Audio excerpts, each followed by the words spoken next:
我哋下一次簡介會嘅時間啦。咁喺度咧就再次多謝各個業界嘅朋友今日透過網上參與我哋呢個簡介會。咁我就將以下嘅時間咧就交俾Arup 嘅講者Alexis 同大家講解一下。多謝晒。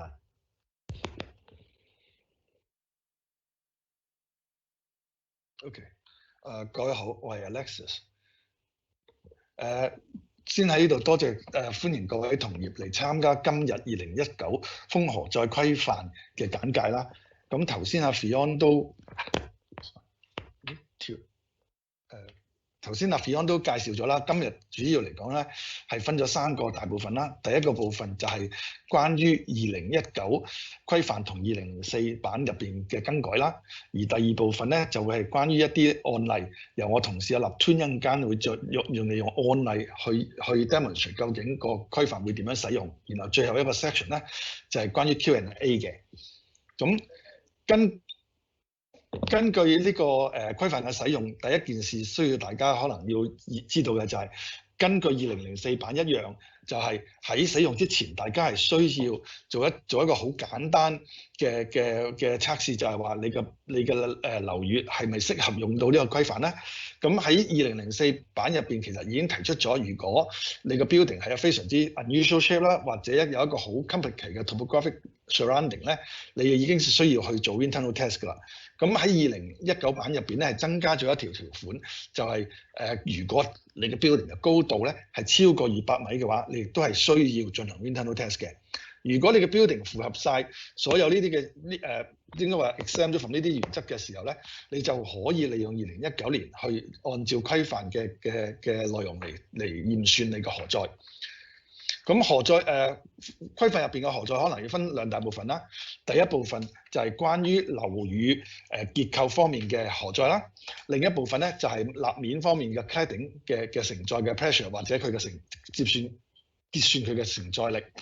咁簡單啲咁講啦，喺building 方面，第一個就係可以利用規範去計算出風力嘅荷載作為承載力同埋呢個stability 兩方面嘅考慮啦。然後喺新嘅規範入邊亦都多咗一項，就係呢個舒適度嘅考慮。咁一陣間我哋會詳細逐步咁去解釋嘅。而佢整個程序點樣去運用個規範咧，就喺規範入邊本身就有一個flow chart，我哋可以按部一步咁走，就可以計算出你需要嘅荷載㗎啦。咁而喺立面方面咧，亦都同樣係俾你可以計算到風力嘅壓力啦。然後利用個壓力都可以計算出你構件上邊嘅承載力。咁呢個程序上亦都係有一個 flow chart 喺入邊，喺 Figure 2.2入邊咧，你只需要按部就班一路按住程序走咧，你就可以計算到出嚟嘅。咁或者我哋再深入一啲講一講關於結構荷載方面嘅折算嘅方法同埋佢嘅分別喺2019同2004版。咁如果你睇到圖嘅左手邊就係一個簡化版嘅2004嘅流程。點樣去折算你嘅風力荷載、結構嘅荷載？而喺右手邊咧就係2019年版。咁喺兩本規範入邊咧都有第一樣嘢要計算嘅就係一個順向風向嘅風力計算啦。咁你睇到兩個粉紅色框住嘅位置就係佢兩個折算嘅方法啦。咁然後跟住喺2004版本身嚟講咧，其實都有需要去計算嘅所謂嘅橫向風同埋扭力嘅折算嘅，但係當日嘅規範咧就冇好詳細咁列出計算嘅方法，係需要你去參考一啲其他嘅相關嘅文獻。咁但係喺新版入邊咧，我哋就直接有一啲equations 啦，係可以直接計算出咗所謂嘅橫向風同埋扭力嘅承載力嘅。然後跟住喺舊規範入邊咧。你係需要計算所謂嘅diagonal wind 同埋本身 XY wind 嘅。咁喺新規範入邊咧就簡化咗，其實而某程度上，我哋只需要計咗 XY wind 之後，利用 XY wind 利用呢個 load combination 咧去 combine 兩個 XY wind 咧就可以達到以前計呢個diagonal wind 或者係 along wind 嗰個XY wind 嗰個折算方法嘅啦。咁如果再睇落去。關於2004版以前計算呢個結構順風向嗰個折算嘅時候咧，以前係有兩個方法去做嘅，一個咧就叫 static approach， 另一個就 dynamic approach。咁依家2019年版咧，其實就簡化咗嘅，我哋只有一個 approach， 一個叫 unified approach。咁就算係 static 或者 dynamic 咧，都可以用呢個 equation 去計算嘅。咁如果你睇到呢個表啦，呢個表入邊好反映咗幾樣嘢。第一就係以前2004版喺圖嘅左手邊，就係佢以前你點樣去計算 long win low 嗰個數值啦。而喺2019版入邊嚟講咧，其實計算嗰個程序同2004版基本上係相類似嘅。而新增咗個部分咧，就係依家喺綠色個框綠色嘅部分咧，就係喺2019年版入邊新增加嘅部分嚟嘅。而同時間咧，喺計算design win reference pressure 啦、force coefficient 啦同埋 size dynamic factor 呢方面咧，係有一個升版喺入邊。咁陣間喺後邊幾張 slide 入邊咧，我哋會逐一咁介紹嘅。咁係啦，咁我哋先講就係 directionality 啦。directionality 嚟講咧，如果同業有經常接觸到關於例如用風洞試驗去設計嘅時候，都會發現到其實喺香港喺唔同嘅風向吹嘅時候咧，係有一啲相應嘅節減嘅。咁喺規範入邊，我哋將佢規範化咗，咁變咗咧，如果呢一 building 喺唔同個 orientation 唔同嘅時候，可以根據佢嘅坐向嚟 apply 呢一個 coefficient 嘅。咁相對嚟講喺西北方向嚟咧，個風向係可以節減得最多嘅，就係呢個西北方向啦。而最大風向嘅地方咧，就喺呢個東北同埋北邊方向嚟，就係東南方向嚟咧，係比較上咧係會係大嘅。咁但係呢個都係好容易就可以 apply 得到噶啦。而同時間，如果呢個標坐向唔係完全正北啊、正南咁咧，你可以用 interpolation 嘅方法咧去計算相關嗰個數值嘅。咁咧，跟住呢張 slide 咧，我哋就可以睇到關於呢個 sheltering 嘅 effects， 呢個亦都係一個新嘅 feature 嚟嘅。咁喺圖嘅右手邊嘅一個wind reference pressure 咧，其實同2004版相對嚟講係冇改變嘅，係直頭 exactly 一樣嘅。咁喺以前2004版入邊咧，就等於 case one 啦，因為以前冇 sheltering 個考慮嘅。咁例如一個 building 係200米嘅，我哋想知道佢150米嘅時候嗰個 reference pressure 咧，咁你直接喺個表度就可以度到出嚟㗎啦。咁但係如果我哋 apply 咗sheltering 嘅時候，我哋係可以計算一個節減嘅高度節減嘅係數。當你計算咗個高度節減係數之後咧，相對嚟講，你個風壓嚟講咧，係可以相應咁減低嘅。所以，但係實際嘅程序咧，我喺下一步喺我同事咧會喺 part 2入邊咧會詳細咁再解釋俾你點樣操作。咁另一個 update 啦，頭先講啦，就係關於呢個關於其中裏邊每一個以前嘅 design win pressure 啦、force coefficient 啦同埋 size dynamic factor 本身入邊嘅修改。但係 for design win reference pressure 頭先都講咗，其實本身個 pressure 本身咧係冇修改嘅，只不過因為加多咗 directionality 啊、sheltering 喺入邊咧，所以佢相應嚟講都係有咗一個升版嘅。咁喺依家見到嗰張 slide 入邊咧，大家見到就係以前2004版，大家點樣去計算個 force coefficient 啦，係 based on table D1 同埋 D2 啦。咁新嘅咧2019版咧，我哋就用咗一個 graphical 嘅代表，咁只需要你計算咗個 B over D ratio 啦，或者同時計埋個 HG over D 呢個 ratio 嘅時候，你就可以直接喺個表度揾到你相對需要嗰個數值啦。但係同時間，因為方便大家嘅計算啦，呢一嘅年代大家都用電腦去做嘅時候，所以我直接就將一條 equation 係放咗喺個規範入邊，只需要你按照呢條 equation 計算嘅話，你都可以得到相同嘅答案嘅。咁另外一樣嘢啦，有個 feature 喺入邊係舊規範嚟講咧，呢一個 feature 咧，其實就需要你哋去按照一啲literature special literature 去揾嘅。咁但係我哋依家相對嚟講就將呢啲 feature 咧都放埋落去個規範入邊啦。比如上一個 building 喺佢哋嘅corner 上面，佢有 round corner 啦，或者有個 cut corner 咁咧。其實呢個 effect 咧對風嚟講係有一定嘅節減，所以我哋將呢個節減係數亦都放咗落去規範入邊。而以前喺舊嘅規範入邊都有另一個問題出現，就係有啲 building 係相對係 regular 嘅 irregular shape。咁大家對於 determine 佢個 B 同 D 呢兩個 ratio 嘅時候咧，都會有一啲不同嘅考慮，亦都有不同嘅意見。咁所以咧，我哋喺呢方面咧，就直接將一啲比較上我哋叫做規矩啲嘅 irregular shape 咧，都放埋喺規範入邊，可以俾大家有個參考，就知道點樣去計算個 BD 呢個 ratio。咁用呢個 ratio 嘅話，你就可以用翻前邊嗰條 equation 咧，直接就計算出嗰個factor 出嚟啦。咁喺舊規範同新規範咧，都有呢個 dynamic factor for a long win 嘅。咁你都睇到啦，喺圖嘅左手邊就係以前舊嘅 equation 啦。咁大約有8條左右啦，1、2、3、4、5、6、7條。咁喺新嘅規範嚟講，我哋就將佢簡化咗少少，就變咗3條 equation。咁亦都係話可以直接就可以利用呢個 special 啦，就可以計算得到呢個 dynamic factor。好啦，咁之前都講咗啦，其中有一個喺舊規範入邊冇好明確嘅equation 或者係一個程序去做嘅，就係一個 crosswind 嘅 assessment。當一個 building subject to 一個 significant 嘅 dynamic response 嘅時候咧，你係需要去揾一啲相關嘅 special literature 去做一個 reference， 或者要去做 internal test。咁依家喺新嘅規範入邊咧，就有個比較簡單嘅程序，尤其是喺 torsional wind 啦。torsional load 咧，你只需要按照 cross 2.2.2咧嘅 equation 咧，你就可以計算得到出嚟㗎啦。而喺 along wind 方面咧，就有 equation 2-2。咁喺下一張 slide 入面，我哋可以見到嗰條 equation 係點樣嘅。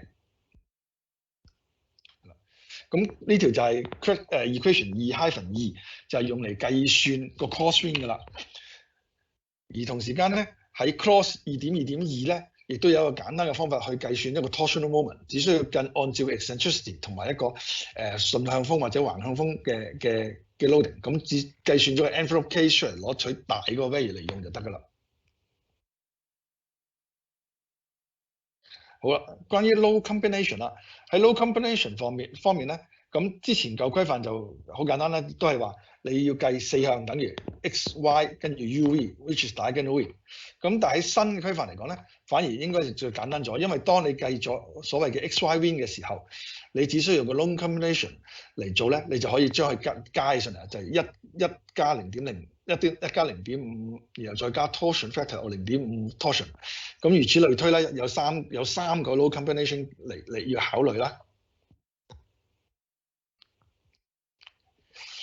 OK， 之前都講咗啦，喺呢個舊規範同新規範都好啦，都有一個 requirement， 就係究竟個規範本身適唔適合你個 building， 需唔需要考慮一特別嘅情況啦。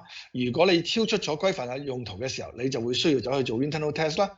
但係喺呢個新規範入邊咧，如果你個 building 嘅 crosswind effect 係 significant 嘅話咧，當個 crosswind係大過個 along wind by 1.5 倍嘅時候，呢個亦都係需要進行呢個 internal test 嘅驗算嚟再證明，因為個規範本身係有一啲嘅 limitation 入邊嘅 equation 咧，喺一啲超高層上面或者一個超 slender 嘅 building 上面咧，係唔係太合適嘅。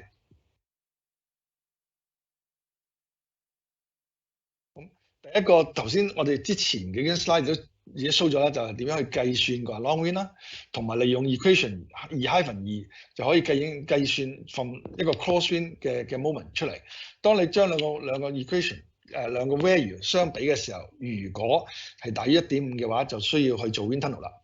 頭先呢再 repeat 咗頭先講過嘢啦。咁其實呢一個某程度上係一個相應翻喺2004版入邊7.6個 cross 一樣啦，就係當你個 crosswind 係 significant 嘅時候，當超出咗規範能夠容許嘅程度下，你就可能就需要去做用 internal test 去 verify 翻你嘅 wind load。咁另外頭先講咗亦都有個新嘅 feature， 就係關於舒適度啦。喺以前嚟講，做舒適度嘅 assessment 咧，就需要你係做 internal test， 然後先至可以 assess 得到嘅。咁但係依家有咗呢條新嘅 equation 喺入邊咧，你哋就可以直接可以計算到出嚟。但係同樣有個 limitation， 就係頭先我講，如果你個 crosswind effect 太大嘅話，呢個 equation 都可能唔適用嘅。咁同時間咧，喺比起舊嘅規範嘅做法咧，依家有一個新嘅 acceptable criteria，呢個 acceptable criteria 咧，相對嚟講係一個 frequency dependent 嘅，即係話你個 building 係一個唔同嘅 frequency 下邊咧，你個 acceptable criteria 咧係會 varies 嘅，咁係即係一個更加精準嘅方法去計算你個舒適度同埋一個 compression 嘅。咁喺規範入邊咧，你以下嗰幾張 slide 咧就有一啲比較上係side tracks 比較上 minor 啲嘅 features 喺入邊 ，which is 我哋都放埋去規範入邊嘅，比如 temporary structure 啦。temporary structure 嘅 window 大家都知道，喺舊嘅 pinhead 啊入邊都係用緊，可以話用多7成嘅。咁你要嚟計算呢個 hoarding 啊，一啲 non-residential 嘅 temporary structure，例如 bamboo shed 啊，咁咧就可以用到37% of 嗰個 wind pressure。咁呢件事以前咧喺 pinhead 入邊嘅，咁我哋亦都將佢規範化咗，將佢放埋落去個規範入邊，咁就變咗大家可以唔需要再去抄 pinhead 啦，直接就喺規範入邊可以引用到呢啲嘅 benefit 啦。咁另外一樣 feature 係喺個規範入邊反映嘅，亦都增加咗喺入邊嘅，就係喺舊嘅2004版入邊咧，就話steel structure 同埋 concrete structure 咧，只係俾咗一個數值 for 呢個 damping 嘅。咁但係佢有條尾喺度嘅，有少少就係話，如果你個 building 咧係好 slender 嘅時候，或者係個 stocky building 嘅時候咧，其實呢個 value 咧，你係需要再 assess 嘅。咁亦都係需要你哋揾一啲 special 嘅 literature 特別嘅相關嘅文獻嚟參考嘅。咁但係亦都因為咁咧，所以我哋就直接俾咗一個 reference，就係將比較 stocky 嘅 building 咧，例如細過4嘅，咁佢嘅damping ratio 係一個咩 range 咧？咁我哋都喺今次喺個新規範入邊就升咗版，將呢個數字都放咗落去啦。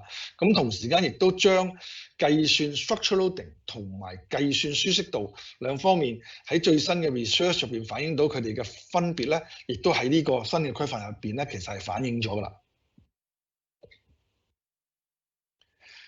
咁另外喺呢一張 slide 入邊見到啦，就係喺香港亦都有好多情況出現，就係一啲叫做我哋叫做大底盤多塔樓嘅情況，而喺舊嘅規範嚟講咧，大部分只係apply for 一個 single tower 啦。咁我哋依家喺新嘅規範入邊咧，我哋就嘗試去俾一啲 guideline 出嚟，去點樣操作，能夠將呢啲咁嘅情況咧，都可以係節選得到嘅。咁但係因為呢個暫時都係喺一個 research 嘅階段啦，我哋揾到嘅文獻唔係好多，所以將呢個 guideline 咧就放咗喺呢個 expenditure note 入邊作為一個參考嘅。咁大家就可以利用呢個參考，可以睇下點樣去運用啦。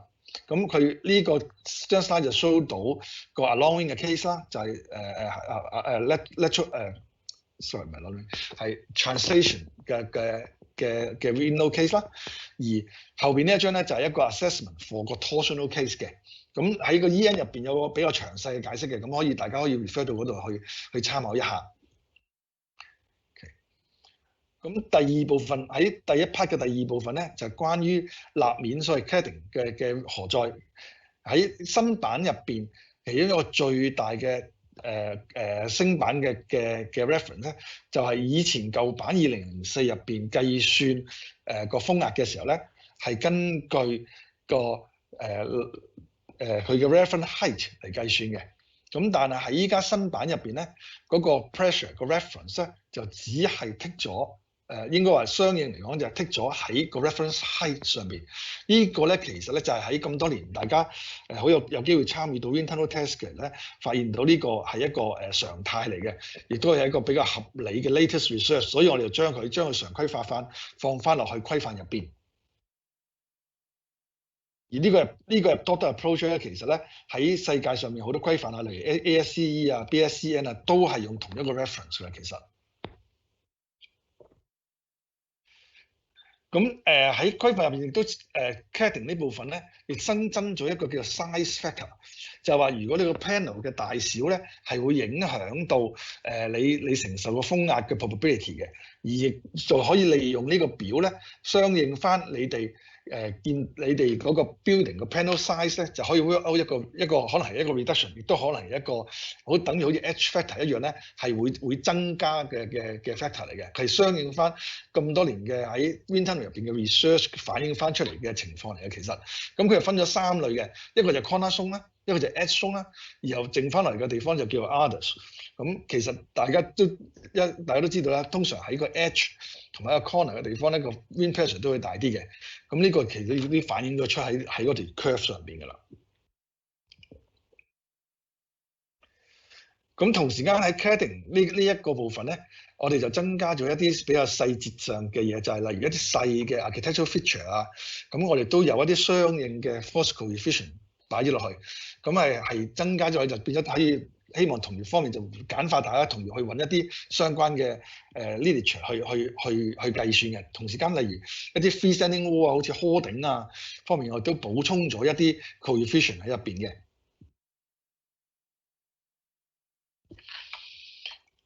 有啲喺同業方面即係我哋喺咁多年操作上面咧，都發現到有個問題，就係有時好難去 define 啊，就 edge zone，因為喺圖表上好難，通常只係解釋一個 edge zone 喺個 wording 上面，就冇一個好仔細嘅或者係相對個exactly 個 location 或者個 definition。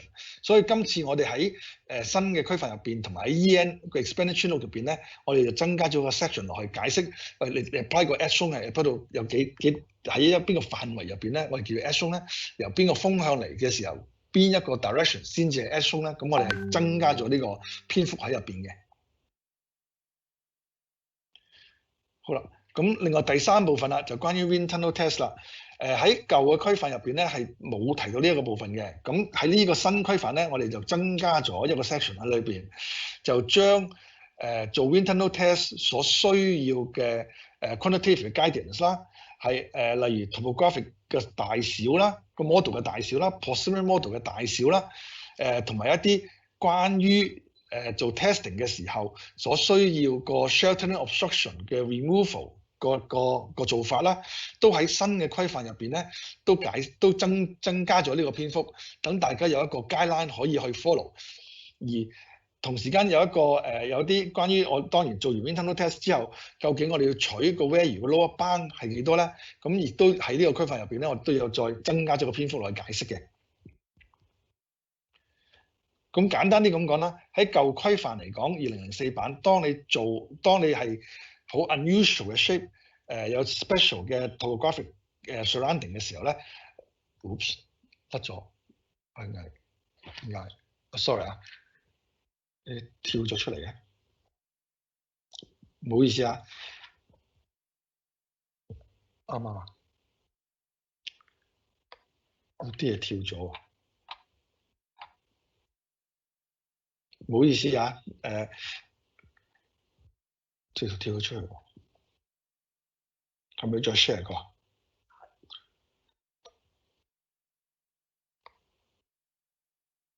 呢個得唔得？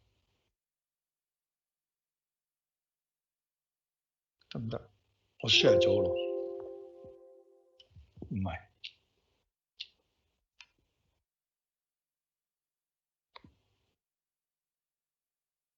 冇錯，唔見咗個乜嘢添，縮咗一個先，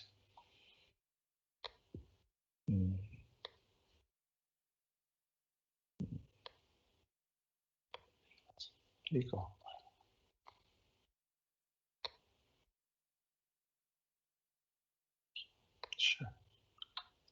再嚟個得唔得？呢個係得唔得？唔好意思，有少少技術上嘅問題。頭先講到啦，喺2004版入邊咧，如果你嘅 building 或者你嘅 surrounding topographic 係比較上 unusual 或者 complicated 嘅時候咧，你哋就會進行一個 wind tunnel test。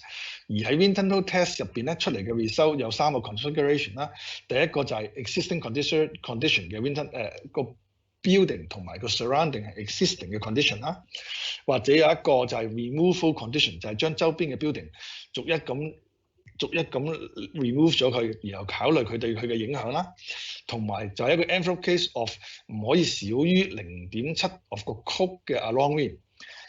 咁呢個就係舊規範入邊嘅要求，或者係舊規範喺2004版入邊個 practice 嚟嘅。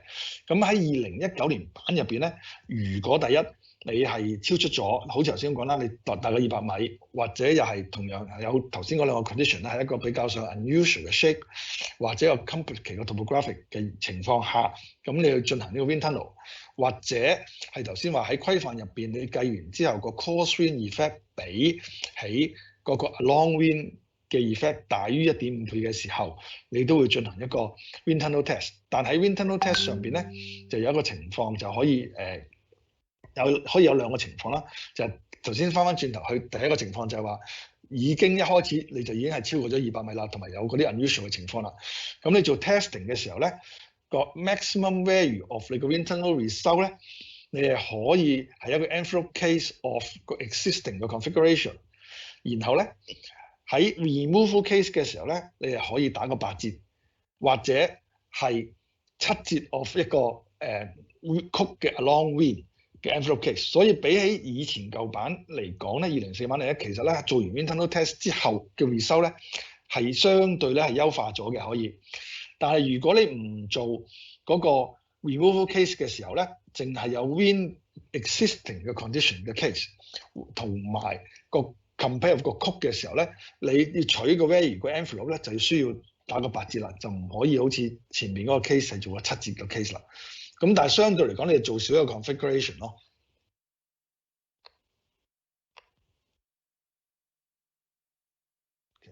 仲有一個比較重要嘅 point 要邊嘅就係，如果你 follow 2019年版嘅程序去做呢個 wind tunnel 嘅話咧，咁你按照咗個 procedure 去做嘅時候，咁就變咗唔需要好似以前咁係需要去經過 test set，唔需要再 require 個 SEC meeting， 直接就係可以係擺落去個 submission 入邊用。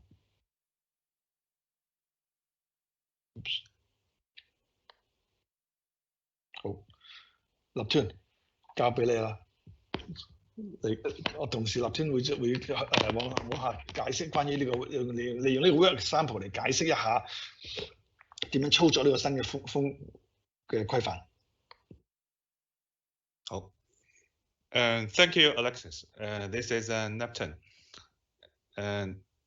So following what is described by Alexis, I'm going to show some working examples to introduce the detailed calculation procedure. Within this part, there will be 3 contents. The first one is a general briefing about the sheltering effect calculation. And the second one is an actual working example. This working example is 90 meters tall L-shaped building. And the second work case will be a taller building, so that is about 190. And it's a rectangular shape, also with some corner modification. So we go through the 3 contents one by one. The first one is a general rule on sheltering effect calculation. Alexis has introduced, so it's a new feature in the 2019 code. Within that, if we consider the sheltering effect, we can get some benefit. So we want to touch into more details because this is quite new. It hasn't appeared in the previous code. So the sheltering effect is something, for example, as explained in the first part, if the elevation is 150 meters, so we assess the wind pressure. That is for example, in the 2004 wind code. But now, if due to the sheltering effect, physically it's something like the wind profile is lift upward. So for example, if we say the displacement height is 50 meters, so then previously we assessed the wind pressure at 150. Now, still for the 150 meters tall, we only need to calculate the wind pressure at 100 meters. So that's the real benefit due to sheltering. So by adopting the sheltering effect, our wind pressure will be reduced from originally 3.05 kilopascal at 150, now to 2.686 at 100. So this is how the sheltering effect will help us. So the key point is how we can calculate the displacement height. The calculation of the displacement height is given in the Appendix A2 in the Code of Practice. So actually, it is controlled by 3 parameters. So here we can see within the formula, we can see the HI is a particular objecting building height. So those are objecting buildings. So HI represents their building height. So you can see the deflection height will be bigger if the objecting building are taller. So the second one is related to the distance from the obstructing building to the target building. So that is XI. So you can see the further a building is located to the target building, the smaller the sheltering effect. So it all makes sense. And the third one is a lower cutoff limit. So this is to make sure that we don't have excessive benefit from the sheltering effect. So next are some general rules. So the rule number one is if we have only one obstructing building, we shouldn't take the benefit from the sheltering effect. The reason is the sheltering effect is something that we rely on other buildings to provide sheltering to reduce the wind pressure. So we need to avoid the condition that in a certain period within the design life of our target building, then this building may be removed. So that's why if we have only one objecting building, we shouldn't take any benefit. And the rule number two is if we have more than one objecting building, so what we need to do is we need to evaluate the exact sheltering benefit from each individual building. So how to do the evaluation? We need to follow the three formulas. But to make the code more user-friendly, we also provide a counter plot. This is in A2.3 in the appendix A2. So this is exactly the same as the three formulas. So then based on this, we can identify the actual sheltering effect for each individual building. For example, the taller one, if we assume it provides the biggest sheltering, so we shouldn't take that into account. We ignore that. And then we keep searching for the second most benefit. So that will be this slightly shorter building, but closer to the site. And then we can take this into account. So the reason why we can take this into account is, so for two individual developments, so the chance of simultaneous redevelopment and the simultaneous removal of two buildings together, the probability is much smaller. So that's why it is allowed to take the benefit of the second.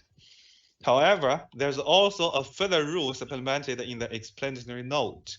It says, if the two buildings, they belong into the same building lot, so they should be treated as a whole. So that means the two buildings, if they belong to the same building lot, so as highlighted in the black dash box, so they should be removed together. So the reason is within the same building lot, so the chance they are redeveloped simultaneously is much bigger. So that's why we have such a rule. So another case is, so we talk about the condition in the flight ground or flight terrain. But in Hong Kong, actually, we have many locations it's in a slope terrain. So how we should treat it. So first of all, we should keep a clear idea is the topographic calculation and the topographic effect and the sheltering effect, they should be calculated separately. So then the topographic effect will be can be calculated independently. After that, so for the sheltering effect, we can see if wind blow from left-hand side, for example, that is from the bottom to the top. So it can be an attached flow, so through the slope of the mountain, but it can be also something like a direct purely horizontally. If it blows purely horizontally, we can see the actual sheltering from each individual building. So their effective sheltering height, so that can be highlighted in blue, are smaller than their actual building height. So that means if we take the actual building height as HI, the red one, that will be on the unconservative side. So what we should do is the code say, in this case, we need to calculate the new objecting height starting from the base of the target building. So that's the blue height. So that is on the slightly conservative side. And in the opposite position, if the building is located at the bottom of the hill, and then the wind blow from the top to the bottom. In this case, also two scenarios. So attached flow, it will be the same as the original building height. But if it's purely blow horizontally from the top to the bottom, so the actual sheltering effect will be bigger than the actual objecting building height. So for this, because it's a codified approach, it's very difficult to accurately distinguish when will be attached flow, when will be purely blow horizontally. So we take it as a slightly conservative perspective. So we treat this case, we use the actual building height as the objecting building. Okay, so that's the slope terrain condition. And all the previous discussion we consider is a one-dimensional problem. But in the actual condition in a site, it's a two-dimensional, it's a plane. So then the code says for the sheltering effect, we need to evaluate for 4 orthogonal directions. So the 4 orthogonal directions, each direction covers about plus and minus 45 degrees. So that is a 90-degree sector. And if the building height varies across this 90-degree sector, so we should calculate the sheltering effect for each individual building, then do a weighted average. And according to our experience, in the code, it also says it allows the user to do an equal division. For example, within the 90-degree, we can equally divide the sector into smaller subdivisions, but the total number of subdivisions shouldn't be fewer than 4 divisions. And according to our experience, normally if we divide this into more divisions, it will lead to relatively easier calculation. The reason is you can see from the map, if we divide into small divisions, it's more easily for a building to occupy the whole sector. So that will that will simplify the calculation because we don't need to do the weighted average. So that's a brief introduction about the sheltering calculation principle. So now we go to the actual working example. The first working example is an L-shaped building.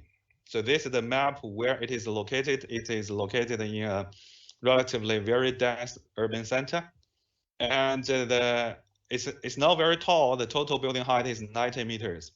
On plan, it is L-shaped building. The breadth is about 40 meters, and the depth on the two sides is about 15 and 25. And because the building is shorter than 90 meters, shorter than 100 meters, so the natural frequency we can use 46/h. So that is allowed by the code. So what we want to demonstrate through this working example is, so first of all, we want to demonstrate what the general workflow to conduct a codified calculation. So the general workflow will be at the very beginning, as Alexis introduced. So we make an initial assessment whether the standard approach applies or not. If it applies, so we move forward to do the along wind calculation. In the along wind calculation, we need, so the first of all is the ref design wind pressure that related to the directionality, sheltering effect, and the topographic factor. Then force coefficient, size, and dynamic factor. Then we can calculate the along wind force. Based on the along wind force and the geometry, so the B/D ratio, we can calculate the torsional load. Then we also need to check whether the building is a crosswind significant. So then we need to see if not significant, what we should do, and if it is significant, what we should do. And finally, is the load combination. And some bright points or key feature with this particular working example is, so first of all, the crosswind is not significant. So then later we will show another example that the crosswind is actually significant. Another one is we want to use this working example to show the procedure how to calculate the effective height and using a simplified approach. So then we go to the details to the step-by-step calculation procedure. At the very beginning, we need to have an initial judgment within this diamond box. So within this, we need to see whether the building is shorter than 200, yes, and it is Euro shape, and then it is not located in a complicated surrounding of very complex topography. So pass all the through checking criteria. So then we don't need to go to the Winterland test. A standard approach applies. The next step, we calculate the design wind pressure. For the design wind pressure, the first step is a directionality. So we need to align our building. So this red box is our building alignment. Then we identify the 4 orthogonal directions. So that's the 4 orthogonal directions. Then starting from the 4 orthogonal directions, so we have starting from the 4 corners, we can identify the 4 different sectors, each cover 90 degrees.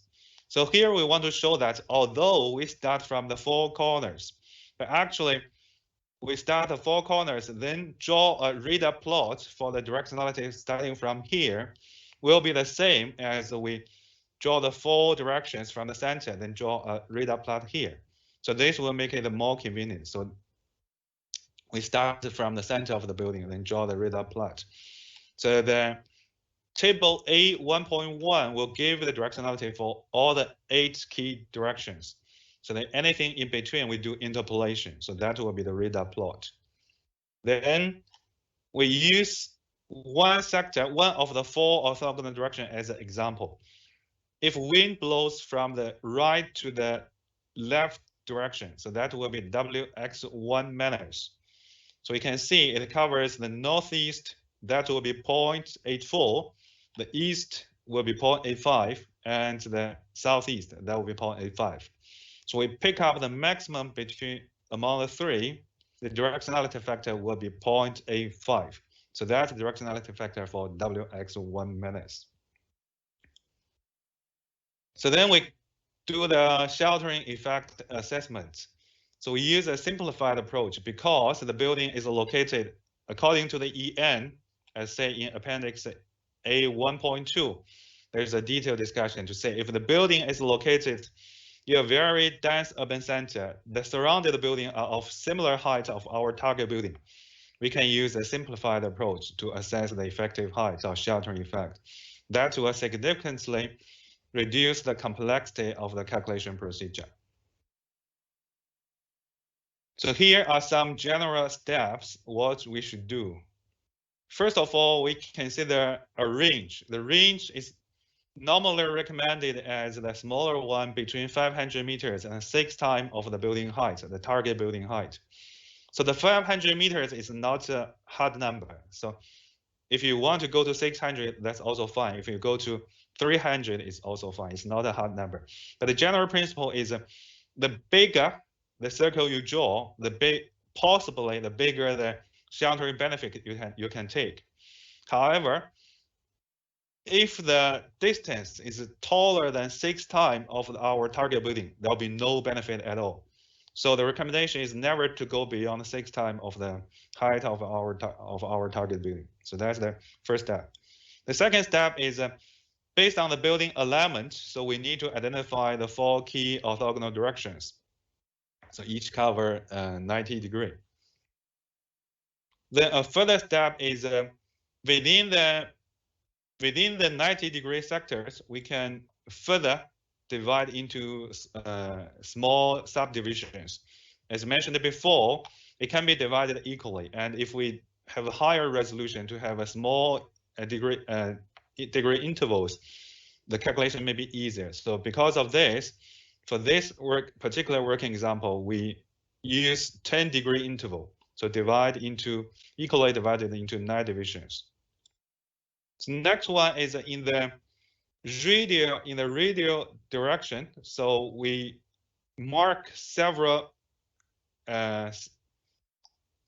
marks. So that is about with the radial distance increment as 0.5 h. So later we will show that this is for easier reference. And then we introduce some general principle how we can use the simplified approach to make our calculation easier. So the first one we need to bear in mind is within the two times of the target building height. So this is the distance. If the objecting building, they are within the height, which is 2 times of the target building. So then if we look at this counter plot, that means this one. So this is the horizontal distance. If this is within 2 times of our target building, as long as the objecting building, they are taller than 90% of our target building. So you can see the sheltering benefit is bigger than 0.7. So this, the horizontal is the distance, how far the objecting building to our target building. The vertical is the how tall the objecting building relatively to our target building. And those counter plot is the sheltering benefit. So the bigger the number, the better. And the maximum we can take is about 0.75.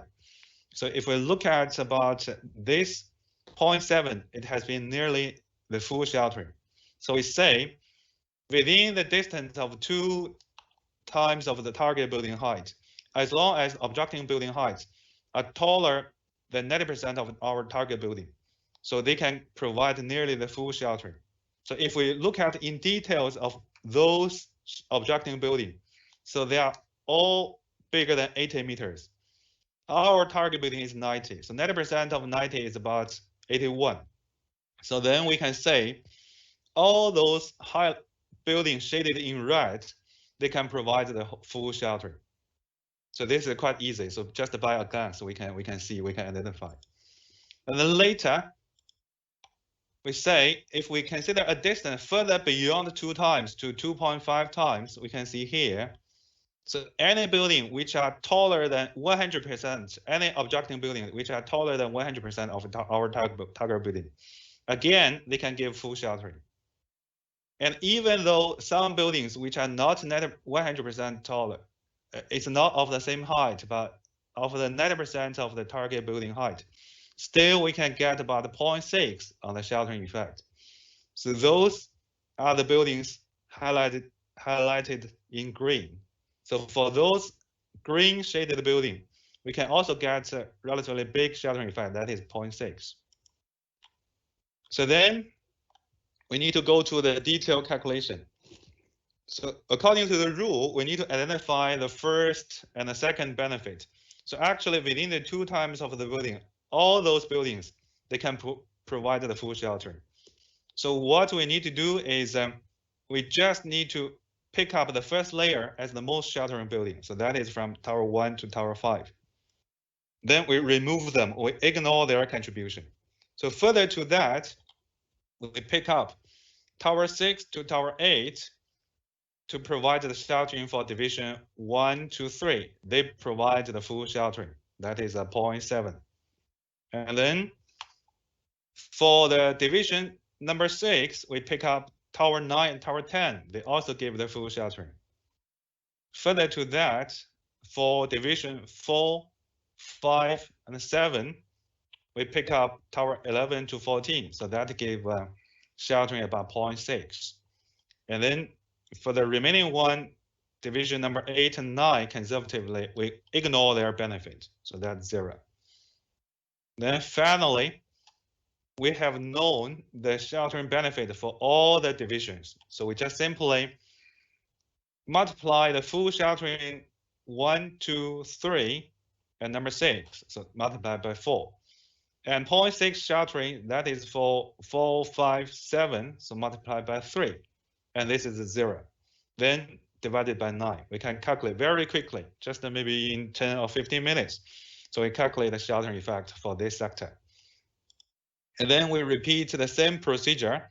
We can calculate the sheltering effect for all the 4 divisions. So then the sheltering effect calculation is completed. So after the calculation of the sheltering effect, we can calculate and also together with the directionality, so we can calculate the reference wind pressure. So here, we also want to highlight is that we have calculated displacement height. The ratio is 0.51, and the total building height is 90. So the HD is a 45.9. So then for the EZ, which are bigger than 61 meters, so those values, actually we can use equivalent effective height, ZE equal to Z minus HT directly. So those will be those values. However, we also need to bear in mind, if below this value, if we further still use Z over HT, so that will give a smaller or even negative numbers. So then within the code, in appendix A2, there are equations A2 for A and A2 for B. A2 for B, it says if the Z is smaller than 1.33 times the displacement height, we need to use 0.25 Z. So that is highlighted in the blue box. And then because it is located in a flat terrain, the topographic factor is 1. So totally with the QZ flat, directionality, and topographic factor, so all multiplied together, we can calculate the reference wind pressure.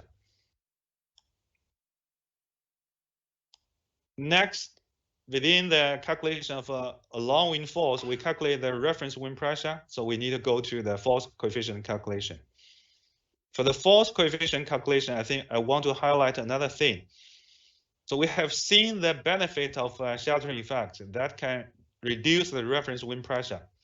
Another benefit of the sheltering effect is actually, if we look more carefully for the force coefficient formula, so actually the H over D, so it is effective building height. So that means if we have a sheltering effect, the effective building height is also reduced. So if we look at the curve, it is very clear. The bigger the slenderness ratio, so that is H over D, the bigger the force coefficient. So if we have a sheltering effect, actually, we can also get the benefits of a smaller force coefficient. For our building, so the B is 25 and D is 25. So D is because we have L shape, according to our code, figure 4.4E. So for L-shape building, the effect building depth is the average between D1 and D2. So this is calculated as 25.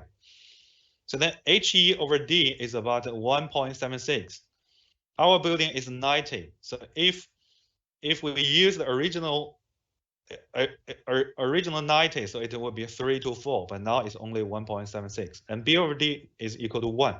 So if you look at the figure, so between 1 and 2, so the calculated force coefficient is 1.17. So that's a calculated force coefficient. And then the next step is size and dynamic factor.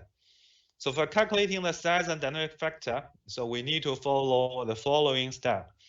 So the first of all, we need to calculate the size factor. So that is in equation C 1.18. So within this, we need to identify the half perimeter length. That's the building breadth. So then we calculated the size factor is 0.97.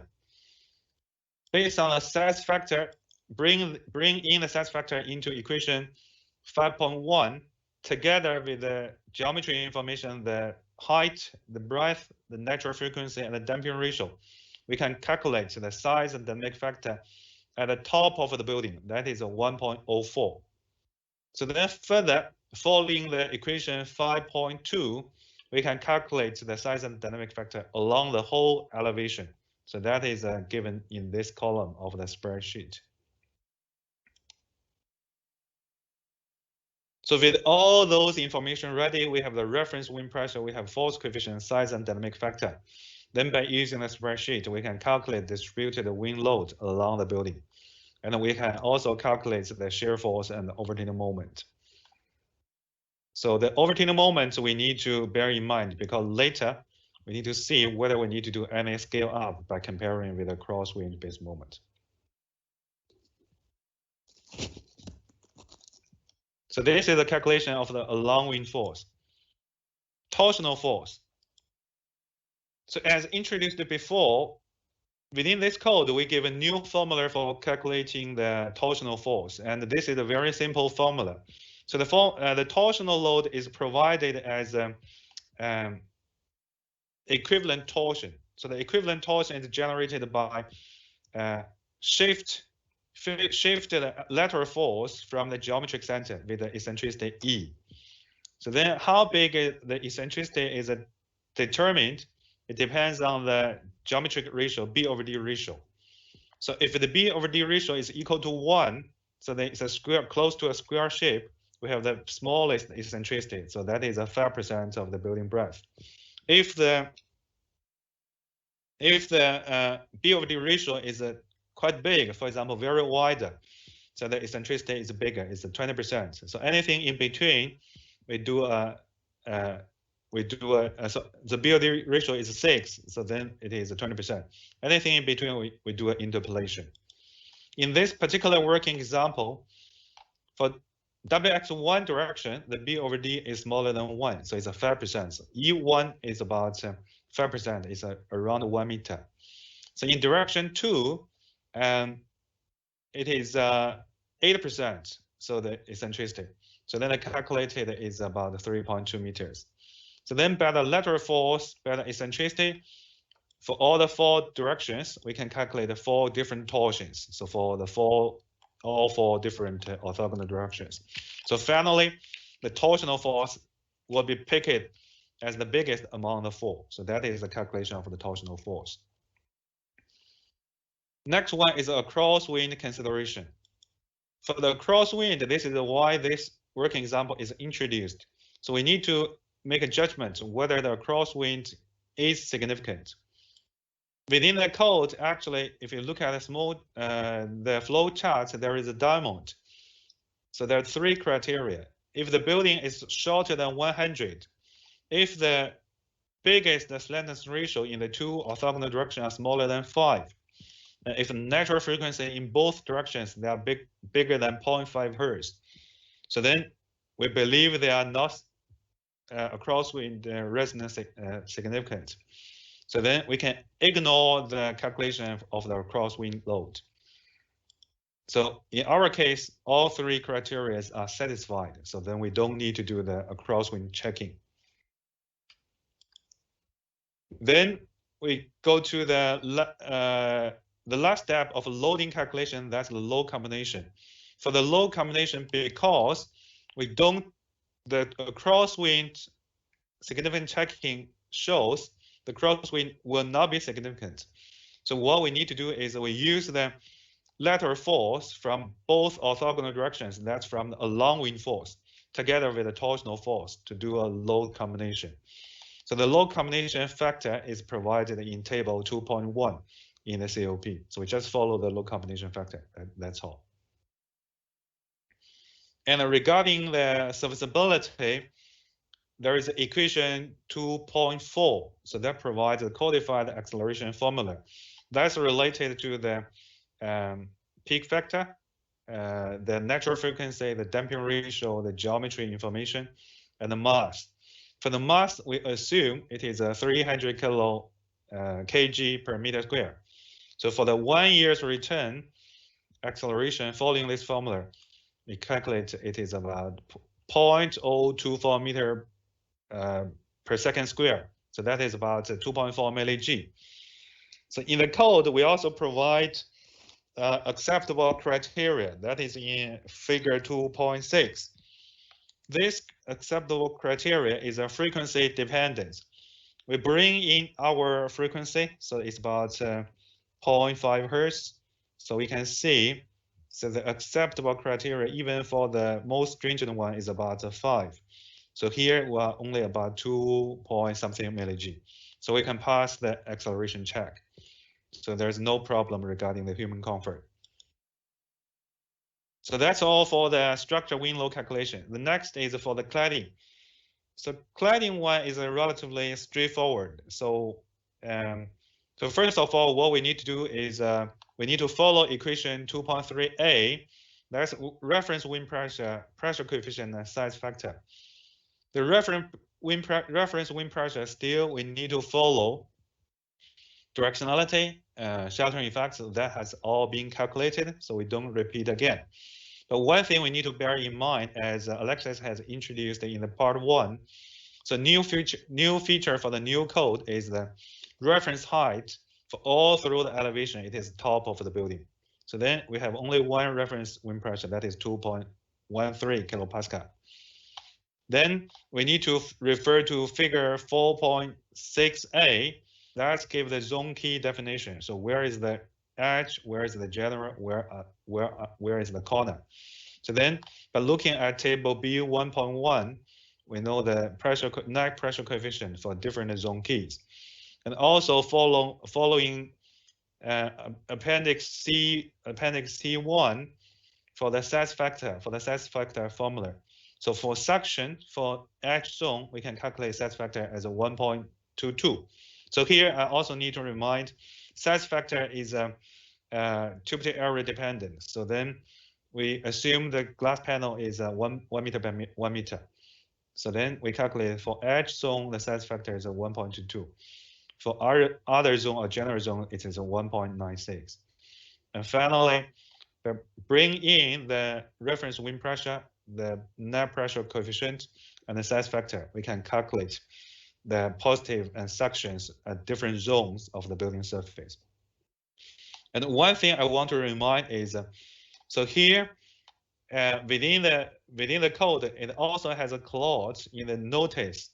It says if sheltering effect is considered, cladding pressure within 50% of half of the displacement height, we can have a further 20% wind pressure reduction. So that's why within 0.5% of displacement height, that is about 15.75 meters. So we can have a further 20% design pressure reduction. So that is all for the first working example.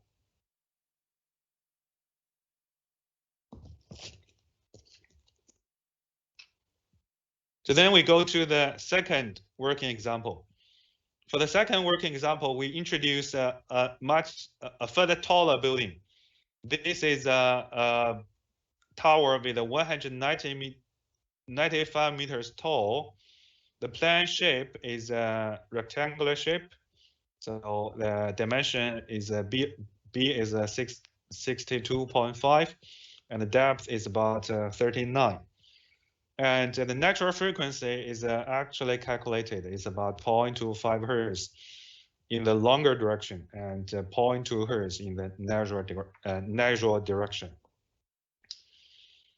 The objective of the case study is, so we also want to cover several unique features through this working example.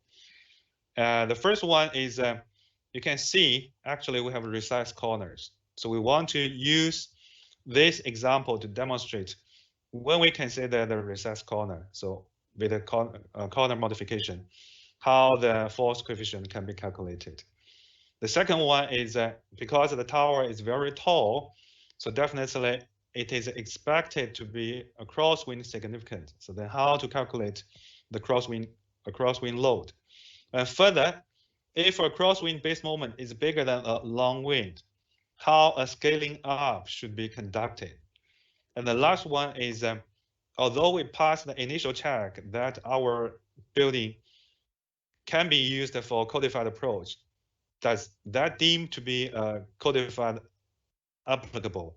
Is there any chance that in a later stage or suddenly realize, oh, maybe we still need to do a wind tunnel test? So we want to use this example to demonstrate we also need to conduct a further check regarding the need for wind tunnel testing. So again, the first step is initial judgment for standard approach applicability. So the same procedure, we don't get into details. So everything is fine. So the conclusion is the initial check shows we can use the standard approach to do the calculation. Then determination of the design wind pressure and the procedure are also the same. So first of all, we align our building, and then we identify the directionality for 8 key directions, then radar plot. Then for each 90 degree, we pick up the biggest from the radar plot. Then the next one is so calculation of a reference wind pressure. So we have some assumptions here. So first of all, we assume the building is in a very open exposure. So then there's no sheltering effect. So you can see, so in the last example, the ZE is significantly smaller than Z, but here we consider no sheltering effect, so the ZE is equal to Z. And second, we consider it is on a flat terrain, so topography factor is equal to 1. So then, very straightforward by using the QZ flat directionality and the topographic factor. So we can calculate the reference wind pressure. Next one is a calculation of a long wind force. So here, similar to before, we need to identify the H over D and B over D ratio. For this project, H over D is 5, B over D is 1.61.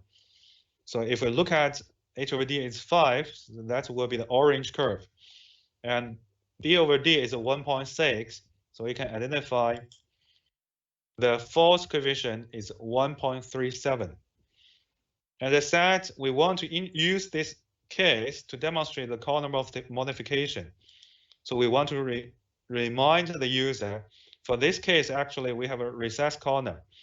The recessed corner dimension is about 3 meters. So then we need to refer to equation 4.2 within our code, the COP.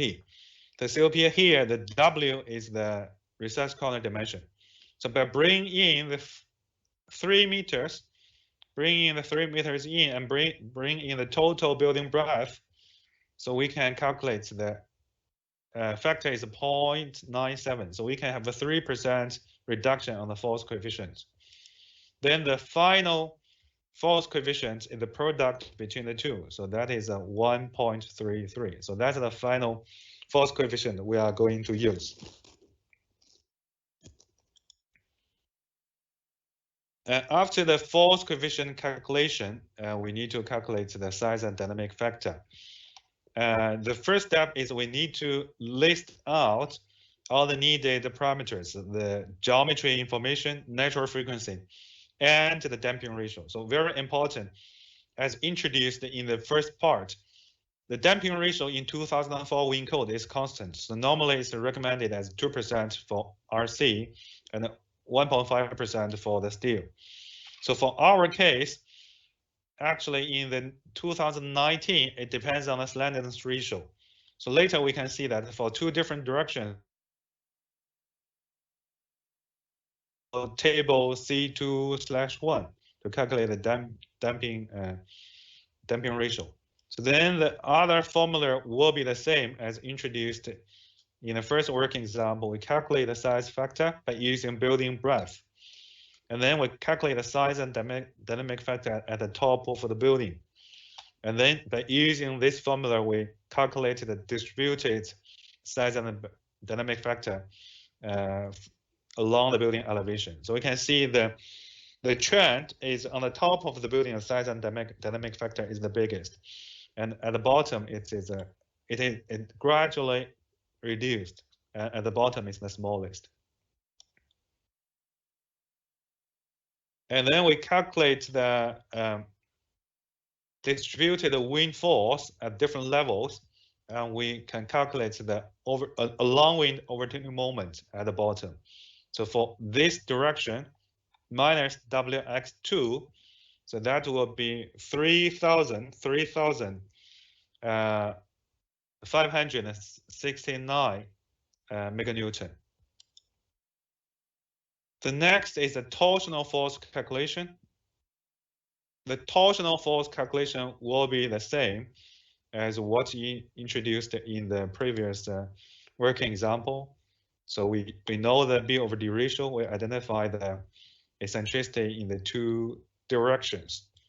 And then we calculate the torsional force in the 2 orthogonal directions. And the final torsional load will be picked up as the biggest one between the 2. So next is a crosswind calculation. So this is the key point. So the reason why we want to introduce this working example. Still, within this diamond box, we need to make a judgment whether the crosswind is significant or not. So list all the criteria. So the first one is whether the building is taller than 100. So our building is 195. So very obviously, we cannot fulfill this requirement. So that means the crosswind response can be significant in this case, so that we cannot get rid of a crosswind base moment calculation. Then what we need to do next is we use the code provided a crosswind base moment formula. So that is within equation 2.2. Within this, because the crosswind is a purely dynamic effect, so it relate to several parameters, including the building geometry, including the reference wind pressure on the top of the building, and then here it is turbulence intensity and peak factor. So after this, it is actually the mean velocity at the top of the building. As I said, it is a dynamic, it's a purely resonant effect. So it's highly sensitive to the natural frequency and the damping ratio. So bring in all those factors in parameters into equation 2.2. So the natural frequency, using the natural frequency, we can calculate the peak factor. So that is a 3.5. So one thing we want to highlight is here the natural frequency is the vibration direction or the loading direction. So it's not an approaching wind direction, it's actual loading direction. So that's why we call it NY. So that means if we talk about the load as a crosswind, so the natural frequency should also be in the crosswind direction. So that's NY to calculate the peak factor. So then the gamma W, that's the load factor, partial load factor too. So in Hong Kong for wind, we normally use 1.4, and natural frequency and turbulence intensity. Then the damping ratio. So with all those parameters bring in, we can calculate the crosswind base moment in the WX2 plus direction will be 1,759 meganewton meter. So then if we repeat the same procedure for all the directions, all the 4 orthogonal directions, so we can see for all the 4 orthogonal directions, we can have a 4 along wind base moment. We can also have a 4 crosswind base moment. And for the along wind base moment is a single direction, because you can see in this figure, the black arrow means the approaching wind direction. So the orange arrow means the along wind loading direction. So you can see for the long wind, it's only one direction. It's in the same direction as the approaching wind. But for a crosswind, the blue arrow is a plus and minus, because it's purely resonant effect. It can be both plus and minus. So what we need to do is we need to check whether a crosswind is bigger or smaller than a long wind effect. So then we can make a further judgment whether we need to do any further action. So one thing we must bear in mind is, although in part 1, Alexis has introduced to say, we need to compare the ratio between the long wind moment and the crosswind base moment. But we need to bear in mind this ratio is the load in the same loading direction, not the wind approaching direction. For example, here, what we need to compare is, for example, for the vertical direction as the arrow shows. So then what we need to pick up is the 2 blue arrows, the crosswind. So that is 2432 and 2581. So in the vertical direction. And we need to compare against the long wind in the same loading direction. So that will be 3.3569 and 3.69. So then we pick up the bigger one between the crosswind. We pick up the bigger one between the long wind. The ratio is 0.7. So for the vertical direction, the crosswind is smaller than the long wind. It's smaller than 1.5, smaller than 1.5. And for the horizontal direction, following the same strategy, so we pick up the crosswind, so 1759, and a long wind in the same direction. So that's 1757 and 1821. So the ratio between the two is a 0.97, also smaller than 1.5.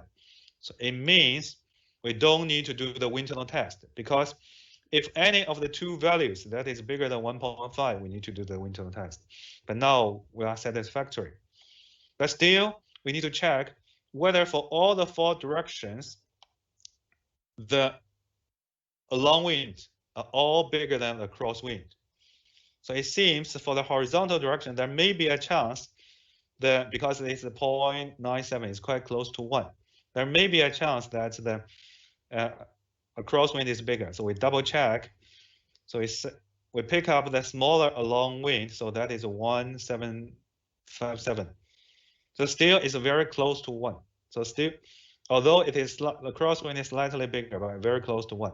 So we think that's okay. We don't need to do the further adjustment. So for this scenario, we say we don't need to do any further action because the along wind base moment is equal to or bigger than the crosswind base moment. So we can use the along wind in the two orthogonal direction to do the load count directly. So that's the first scenario. And the second scenario, we change the parameter a little bit. So what we do the revision is originally for x1 direction, we assume the natural frequency is a 0.25 Hertz. So this time we reduce the natural frequency in the x1 direction to 0.21. So then we recalculate all the along wind and the crosswind. So especially the crosswind, it is very sensitive in this direction to the natural frequency. So as what is highlighted in red, so in this direction, because we reduce the natural frequency, so it is increased from the previous 1759 into the 2175. So that is increased. So let's do the comparison again. So for the vertical direction, there is no change because we don't make any further adjustment. For the horizontal direction, because we have increased the crosswind base moment. So then this time, in this direction, the crosswind is bigger than the along wind. So the ratio is 1.16. But still, it is smaller than 1.5. So that means it's okay. We don't need to do the wind tunnel test. However, if we see in this direction, the horizontal direction, the crosswind has already been bigger than the along wind. The ratio between the two is 1.16 and 1.21. So we need to use these two as a scaling factor to multiply or scale up the distributed along wind force in those two directions to make sure the finally adopted design wind load can cover the crosswind base moment effect. So this is the along wind force need to be scaled up. So this is the second scenario. And third scenario is we further reduce the natural frequency in the x1 direction. We reduce it into 0.15. So in this case, the crosswind base moment is increased substantially. So that is increased to 3272. So again, let's check for the horizontal direction. So now this time, if we pick up the biggest value between the crosswind and along wind, the ratio becomes 1.6. So exceeding 1.5. So then according to the code, if the crosswind base moment is larger than 50% than the along wind base moment, then the codified approach doesn't apply anymore, and a wind tunnel test approach will become compulsory. So then need to do the wind tunnel test. So that means, so through this working example, actually in the exercise, so even we pass the initial checking, it doesn't imply it's 100%. There's no chance to do the wind tunnel test. So still, in a later stage, after we have calculated both the long wind base moment and the crosswind base moment, we need to do a further checking. Yeah, this is also a very key character want to be demonstrated through this working example. And then finally, we go to the load combination. So what we need to use is the along wind force and also the scaled up to the along wind force. So to make sure that the adopted design wind force will not be smaller than the crosswind base moment. So they scale up to along wind force and the torsional moment to do the load combination, following the load combination table in the code. And finally, it's the human comfort check. For the human comfort check, similar to as before, we bring in all the parameters. And for the 1 year acceleration, we are about 0.25 Hertz. So the threshold of the criteria is about 6 or 7 milli-G. But our calculated acceleration is only about 3 to 3.5 milli-G. So again, we pass the human comfort checking. So there's no problem for the human comfort for this actual example. And then it's the cladding pressure. So for the cladding pressure, this time we assume a panel size of 2.5 meters by 2.5 meter. So the half parameter length is 5 meter. And the procedure will be exactly the same as what we introduced before. So we follow the figure 4.5a to identify the zone key. So then for different zones, based on the the panel size, we can calculate the size factor. And also for different zones, by referring to table B1.1, we can get the net pressure coefficient. And finally, the reference wind pressure is the top of the building, that's QH. And then, but multiply all those together, we can calculate the positive wind pressure and the negative wind pressure. So that will be the calculation of the cladding wind pressure. And this time, because there's no displacement height and no sheltering effect, so everywhere the cladding pressure are the same. All through the elevation, but the corner and the general zones, they are different. So that's all for the working example presentation today. And later we will have 15 minutes break. And so don't walk away. Welcome you to be back. And we have a Q&A section after the 15 minutes break. And welcome, you can share with us with all your questions or queries. Yep, thank you. See you later.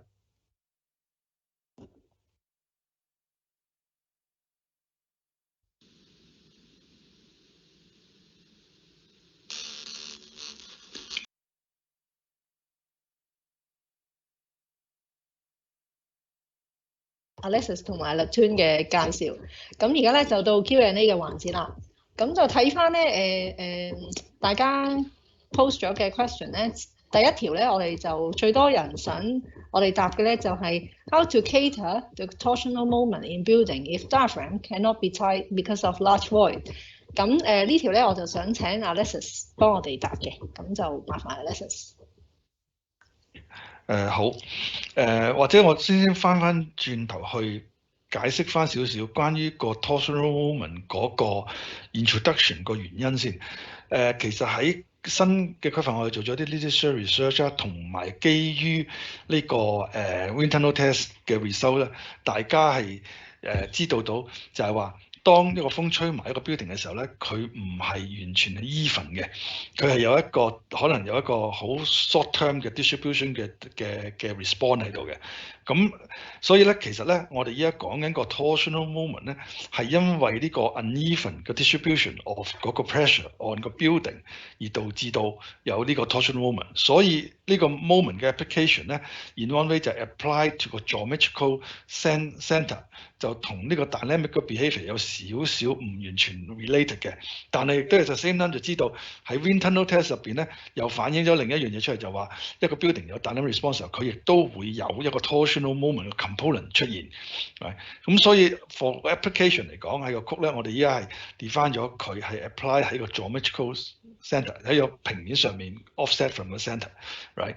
咁但係呢條 question 亦都問咗個問題，就話如果個 diaphragm 有一個好大嘅窿唔 tie together 嘅，咁因為我 imagine 呢個 situation 咧唔係好清晰啊少少。如果如果有 building 中間等於劏開咗，咁係咪即係等於其實係兩個 building 嚟嘅咧？如果係兩個 building 嘅時候，你又要當係兩個 building 咁去 treat 佢。如果你只係中間有個大窿，亦都係 tie 住咗嘅話，咁你就可以用一個 flexible diaphragm 嘅 situation 去 tie up 咗個 structure， 而去 behave 翻 as one building。咁所以要有少少 engineering judgment 喺入邊咯。我希望咁解釋得到呢個問題。好，咁就唔該晒 Alexis。咁第二條題目咧就係if the building is considered the combined effect from a long wind, a crosswind, and torsional wind, does it mean that we don't need to consider wind U and wind V? Also, for the combined effect of a long wind and crosswind effect, do we need to consider in both element design and stability check? So I would like to invite Neptune to answer this question. Thank you, Neptune. Okay. I think generally the understanding is correct. And so the load combination, consider the two orthogonal directions and the torsional direction. Actually, it can generate an equivalent effect or even cover more comprehensive loading actions compared with the X and Y and U and V. So putting it in another word, the current load combination provision in 2019 regarding the combined loading effect is more comprehensive than what is provided in the 2004 wind code. So because of that, the 24 load cases from the load combination table in the 2019 are sufficient. So we don't need to separately calculate the U and V direction. So that is to answer the first question. And to answer the second question, so does this need to be considered for both stability checking and element design? So I think yes, it needs to be considered in the stability checking. And for element design, if this talk about the member design or capacity design of structure members, yes, because it is a part of the strength calculation or strength checking. But if the so-called element design is talk about cladding pressure, so that will be another concept story. Because when we talk about the long wind or crosswind, it talk about the overall structural loading effect. So we talk about the overall structure design or the structure member design. But for cladding design, so that is not talk about the global effect. It's talk about the local cladding pressure on the building surface. So that needs to follow the cladding calculation procedure in flowchart 2.2. So for example, we need to use the reference wind pressure. We need to use the local pressure coefficient together with the size factor. So that is how the cladding pressure is calculated. Then how to calculate the strength of the supporting members of the cladding. So then we apply the cladding panel wind force. So then all the wind force will be summarized together on the supporting members. Then the supporting member is calculated. So there are two different calculation systems. If the element design refer to the cladding design. So it depends on how do you interpret your so-called element design. Yeah, that's my answer. 好 ，thank you Neptune。咁第三條問題咧就係關於H/500嘅。咁according to Wind Code 2019, do we still need to use H/500 for the top drift limit or using acceleration limit？ 咁呢度咧就都想解釋翻，其實H/500係一個 deemed to satisfy 嘅數字，就係 concrete code 同埋 steel code 啦。咁而家我哋 Wind Code 出咗呢一個 acceleration criteria 咧，其實係一個 option 嚟嘅，即係 RIC 咧可以選擇用翻 H/500呢個 deemed to satisfy 嘅 criteria， 亦都可以選擇咧去 assess 個 acceleration 去證明個 serviceability limit state 嘅。咁所以咧兩個暫時都係並行，係 RIC 可以採用。咁至於日後咧，我哋其實喺 concrete TC 或者 steel code TC 咧，其實都會將呢一個議題咧擺上去傾。咁日後究竟係點樣去留低啊，還是係有改變咧？咁呢個我哋將來會再同業界去溝通，即係我哋決定咗之後會再通知翻業界嘅。咁暫時都係兩個並行 RSC 係可以兩個都選擇。咁好，咁第四條問題咧就係、關於 temporary structure 嘅 ，Do we have to apply those force coefficient to temporary structure while using 37% of the wind load? So, Neptune, can you help us to explain a bit more about this one? Okay. I think this is written clearly in the COP. For the holding design or cover walkway, if it allows to use a reduced wind pressure, that is 37% of the codified wind pressure. So here I want to further explain what can be used, what cannot be used. What cannot be used is the directionality, sheltering effect. So directionality and the sheltering effect shouldn't be used together with the 37%. But what should be used is if there is a topographic impact, the topographic effect should be considered. And also when we do the structure design or the cladding design, the size factor should be considered. Yeah, so this is my answer. OK, thank you, Neptune. 咁跟住下一條咧就係how to obtain an accurate and latest building height for all surrounding buildings。咁呢一個咧其實我哋喺曲嗰度冇列明一個指定嘅方法嘅，咁但係業界其實亦可以去地政處嗰度買佢哋嘅地圖啦，因為佢哋個地圖咧係可以睇到附近樓宇嘅高度同埋佢嘅坐標嘅，咁所以用呢個坐標咧都可以計翻個距離。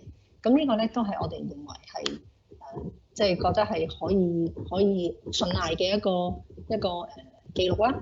咁但係如果譬如 RSC 佢有自己嘅方法，佢譬如可能用我哋嘅批准圖則去揾翻，或者係佢自己本身有個 survey 嘅話咧，呢個都可以同我哋喺入職嘅時候溝通嘅。咁但係我哋都覺得地政總署嗰個其實大家都可以好方便可以使用㗎啦。咁另外仲有一條咧就係whether shelter effect can be applied by buildings in the same development。咁呢度咧就都想解釋一下咧，喺我哋曲嘅 page A2 section A2 入邊咧，其實都有解釋到嗰個sheltering effect 其實係講緊 direct shelter from other buildings surrounding a site。咁所以咧呢度咧，我哋都會係理解係你個 development 周邊嘅樓嘅。咁所以咧喺同一個development 或者喺個 site 同一個 lot 入邊咧，其實我哋都唔 expect 個 sheltering effect 係考慮在內嘅。好，咁跟住就到下一條啦。When a building is more than 100 meters in height, the code requires the natural frequency to be calculated by means of analysis instead of 46 of H. In the analysis, do we need to formula a full building model just for obtaining the natural frequency, or we just simply use the natural frequency from wind frame model? 咁或者呢一條即係可能又有 structural 嘅元素，有 wind 元素，或者我請 Alexis 去幫我哋去解答啦。係啊，區範入邊state 咗就係好似頭先嘅問題咁講啦。如果超過100米嘅時候咧，你就可以你就需要做一個呢個 dynamic analysis 去 assess 嗰個 actual building 嗰個natural frequency。咁其實你去 assess 個 natural frequency 有好多方法嘅，或者可以做一個 full building model， 將所有嘢放晒落去，咁係一個方法嚟嘅。咁或者其實有另外一種，例如喺美國曲入邊做法就係可以有啲 simplified approach， 就係話某一啲 frame 只係 running surface for 一個 direction 嘅，而有啲 frame 就 running on the other direction， 而佢唔 couple together 嘅。咁其實呢個係 based on 少少有 engineering judgment 嘅元素喺入邊啦，就唔係淨係 wind engineering 咯。咁你係要 assess 得到究竟你個 building 係用一個乜嘢嘅體系結構體系去 resist 呢個風嘅，咁就 based on 你嗰個體系嘅 definition 去計呢個 natural frequency 咯。咁我唔會所以有少少呢個需要係有少少嘅 engineering judgment 喺入邊咯。好，唔該晒 Alexis。咁跟住咧，我哋就掃落去下一條啦，就係 How to determine the loaded area of size factor。係啦 ，OK，so 其實上少少都有另外一條咧，就係 Is size factor required for to apply on building elements like canopy or projected structures? So maybe Neptune, can you explain a bit more on the size factor?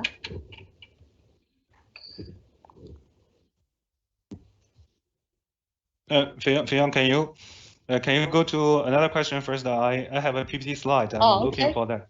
好啊，好啊。咁或者睇下Neptune準備嘅時候咧，我哋就我哋再睇下先。As stated in clause 2.5 for hoarding in covered walkway and the like, 7% of the wind pressure we use, but not 係呢個其實頭先都講咗啦。咁或者呢度再重申多次啦，就係directionality factor 同埋 sheltering effect 咧，其實係用咗37% 之後咧就唔可以再用噶啦。咁但係 topography 啊、size 同埋 dynamic factor 咧都依然可以用翻嘅。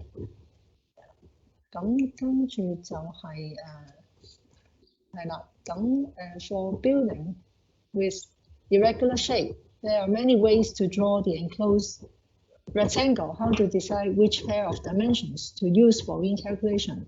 咁呢個或者Alexis 可唔可以幫我答一答？我哋嘅睇法，因為其實今次個曲入邊嘅upgrade 或者 adjustment 咧，其實有少少 relate to 個 dynamic property of 個 building 嘅，所以我嘅建議就會係當你去 draw 呢個 enclosed rectangle 嘅時候咧，你可能係需要就翻喺嗰個principal axis 入邊你個 dynamic property 去同你個 dynamic property 相應啊。當你個 dynamic property 最弱個 direction 嘅時候，係會產生最大嘅 crosswind situation 啊嘛。咁所以當你去擺你個 enclosed rectangle 嘅時候，而係 fall within 呢個 consideration 嘅時候咧，就會俾到佢嗰個最 adverse 或者一個最 realistic 嘅 effect 俾到你睇到咯。或者Neptune想有少少補充係咪？好。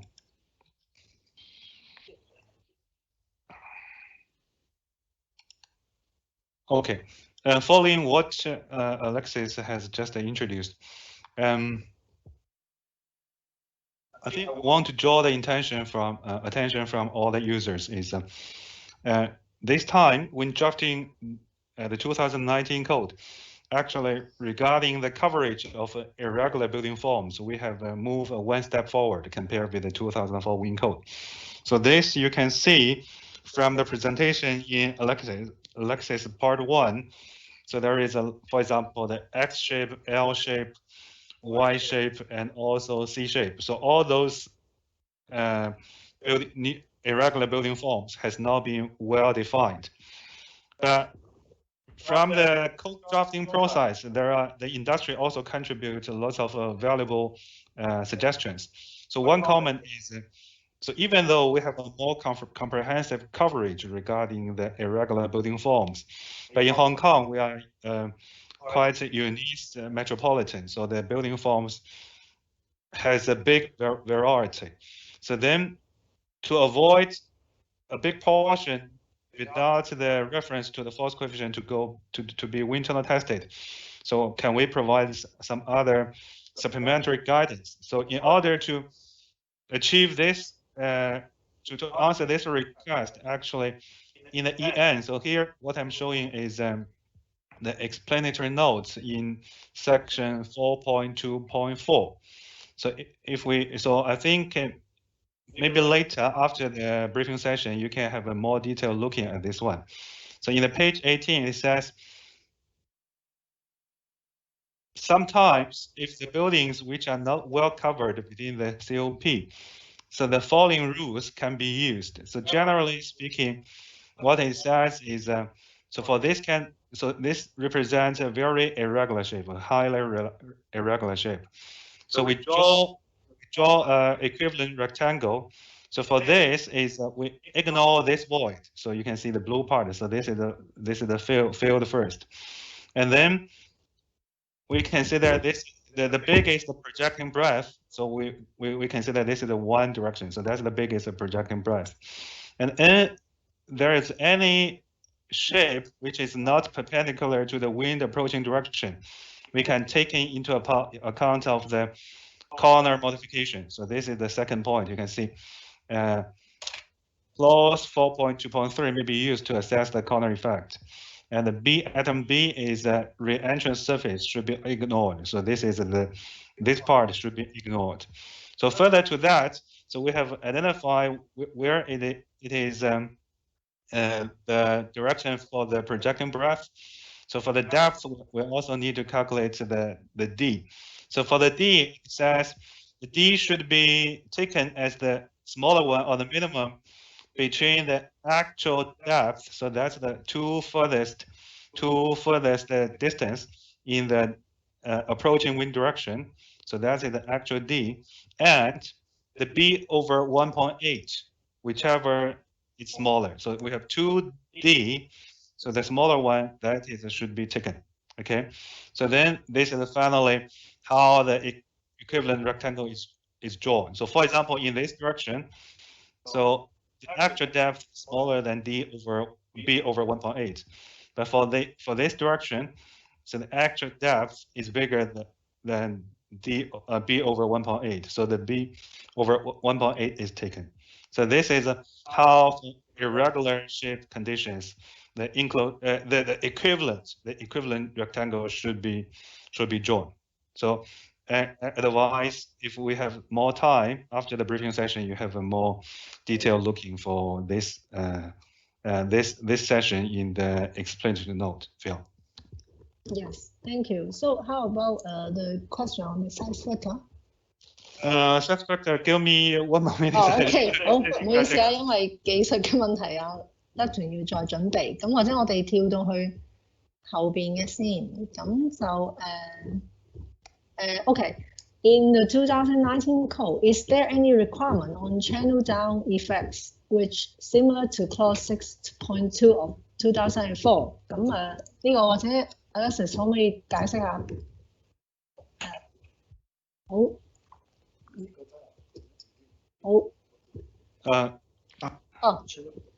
Okay. I think for this one, so actually the new wind code, I think both Alexis and myself, so during the general section and the working example section, we have introduced. So for the cladding design, a significant change is now the reference height has been taken as the top of the building. So that is consistent with all the international standard. And because we have already used the top of the building, so that has been definitely covered with wash down. Oh, it's wash down. Sorry. 已經 cover 咗啫。即係呢個04曲嗰個 channel down effect 其實已經係我哋今次用咗 top of the building 咧，其實就係反映翻嗰個真實嗰個 behaviour。咁所以大家留意，如果你計嗰個 cladding design 嘅時候咧，就唔再係好似以前咁用翻佢個 cladding 個 level 嗰個 wind pressure， 係應該係攞個 top of 個 building 嘅。咁仲要留意咧，就係如果佢係podium structure 上邊 tower 嘅話，而個 tower 係好近嗰個 podium 嘅 edge within 一個距離，大家可以睇翻曲嘅 figure 4.6嘅。咁其實佢嗰度入邊都4.5 ，sorry， 係啦，佢入邊都有講過咧。如果個 tower 個 building 係好近個 podium edge 嘅話咧，其實咧係要考慮係 tower 嘅頂，即係 even 係 podium 嘅 cladding 咧，你其實都可能要用 tower 嘅 top level 咧去做嗰個 cladding 嘅 pressure 嘅。咁所以咧，大家呢個係都值得留意，係喺我哋三曲嗰度。唔該曬，俾我。咁就are you ready on the size factor? Or I just jump to the question behind? 係啦，咁或者好，咁跟住咧就有下一條就係torsional load dealing with eccentricity。呢個其實頭先between load centre and 個 building's rigidity centre。咁呢個講咗，其實我哋今次個 torsional wind 咧 ，torsional load 咧就唔係考慮嗰個structural 個個 share centre 同埋個 window 嗰個 difference 嘅。咁呢個因為不嬲其實都喺嗰個 ETAS model 或者係個 computer model 已經充分考慮咗。咁呢個係特別因應其實個風唔係 uniform on 個 building 係 uneven 咧，其實個風本身都會製造一個 torsion。咁呢個係一個額外嘅 loading 嚟嘅，咁所以即係有分別。OK，好，咁Neptune會行翻轉頭啦，咁就講翻個 size factor 嘅。OK，thank you Neptune。I think I use a specific example to answer the question. So the question is, so how the size factor should be considered. So when doing the cladding design. So I think this here we're talking about a very real example. So for example, if you can look at my PPT slides, we talk about actual glass wall. So what is highlighted here, we call, so the pink one, we can see it's a glass panel. It's a glass panel. And then this one, it is a glass panel supported by the mullions, okay? So then if we look at this glass panel, so we say for the glass design, the loading area is the pink one, okay? So then for the half parameter length, it will be A plus B. So that's the half parameter length. So how to do this glass panel design? We should consider the size factor. And then if we talk about the anchor, here, so then we know that those points, they will share the wind loading from the full panel. So actually for this anchor or this fixing, it will be this tubular area. So then the half parameter length will be this tubular area, okay? So this is another case. And the third one is, if we're not talk about this, we talk about a transom. If you can look at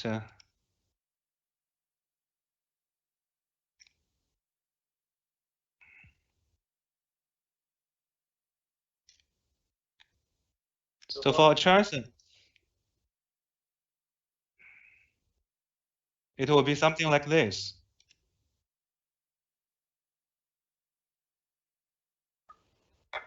So this will be the tubular area for the transom design.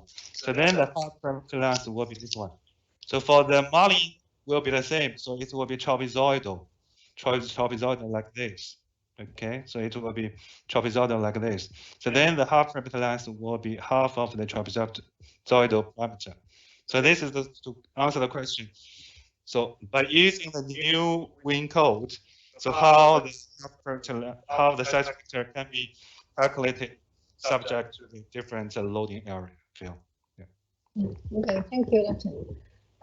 咁係啦，跟住咧就去到後邊咧就有一條就係關於directionality factor 嘅。咁佢嘅問題就係 according to the EN A1.1, it mentioned that some sites are sheltered from the stronger typhoon winds by topography or other buildings. The variation below 0.85 is potentially useful in this case. Does it mean that we cannot apply 0.85 directionality factor for remote site without building or topography shelter? 咁呢個或者Neptune, can you supplement on this? Okay. I think this may be a misunderstanding about this statement. I think this statement is to give a little bit more details. So how some directionality factor, so you know that in our code, the directionality factor is between 0.8 to 0.85. So this clause is to say, so how the further reduction from 0.85 to 0.8 is achieved. So it talks about, if you think about some directions, for example, from north or northwest, actually it's the entire mainland China continent. So if wind blows from that direction, it need to come across a very vast land terrain. So that topographic impact is or the ground roughness is much more significant compared with our Hong Kong wind code open water exposure. So that's why we say that in those directions we can have a further reduction from 0.85. So that will be go to as low as 0.8. So here I think the person who raised this query misunderstand this. So we should say the directionality factor can always be applied no matter where your site is located, because in the EN explanatory note, this topographic impact, we call it regional. It's a much bigger area. It's a much bigger area. So normally our talk about topographic impact, for example, the topographic testing, will only talk about 5 kilometer or 10 kilometer is a small range. But in the EN, what is referred to is a much bigger extent or range. So to simply answer the question is yes, it can be applied no matter what the topographic condition is. But bear in mind is the topographic impact will always need to be investigated separately. Yeah. 好咁呢度我都想補充嘅，其實咧我哋呢一個directionality咧，其實最高就係0.85啦。咁即係咧，其實最基本咧，大家都有15% 咧係有個 discount 喺度嘅，同04曲嗰個比較。咁所以呢度咧，大家即係可以應該係開心嘅，即係我哋其實比04曲咧，我哋最少咧都有10% 少咗嘅 wind load 嘅。咁不過都要留意咧，其實喺曲入邊有一句咧就話 directionality factor does not apply to circular building 嘅。咁即係話頭先阿 Neptune 都講，佢呢一個 clause 就係唔論你個 building 擺邊，但係如果你個 building form 係一個 circular building 嘅話咧，其實呢個 directionality factor 就唔可以用㗎啦。咁所以大家要留意翻嘅。咁喺曲嗰度都有相關嘅 clause， 大家可以 check 翻。係啦，any supplement on this？ 好 ，OK。咁好啦，咁然之後咧就到下一條啦。When calculate torsion load, should the along wind consider the scale of factor due to a crosswind？ 嗱，我嘅理解咧就係用 along wind 嘅 ，am I right， Neptune？ 係啦，咁就係啦，所以咧大家就留意啦。其實嗰個 torsion load 咧係用本身 wind pressure。So how about directionality factor? So sheltering effect? Maybe can you explain more on this? Okay. So in the working procedure, so first of all, we calculate the along wind force. So for the along wind force, it include everything it should consider. So for example, the sheltering effect, directionality factor. Okay. So after the along wind force is calculated, then we follow in the provision in the code. So based on the B over D ratio, so we give eccentricity. So then for 2 orthogonal directions or for the 4 orthogonal directions, we can calculate 4 different torsional load. So then we pick up the biggest one. So this is purely based on the along wind load before any scaling up. So for example, if even later it shows the crosswind space moment is bigger than the along wind, and the along wind need to be scaled up, but the torsional load is still based on the original unscaled along wind force to calculate the torsion. Okay, thank you. So 咁下一條就係 how to consider uplift wind force in the load combination if it is a portal frame structure with sloped roof. So maybe Neptune, can you help me? I think so. This is normally talk about some low-rise building. So for the low-rise building, actually in this COP we mentioned, we can refer to national standard.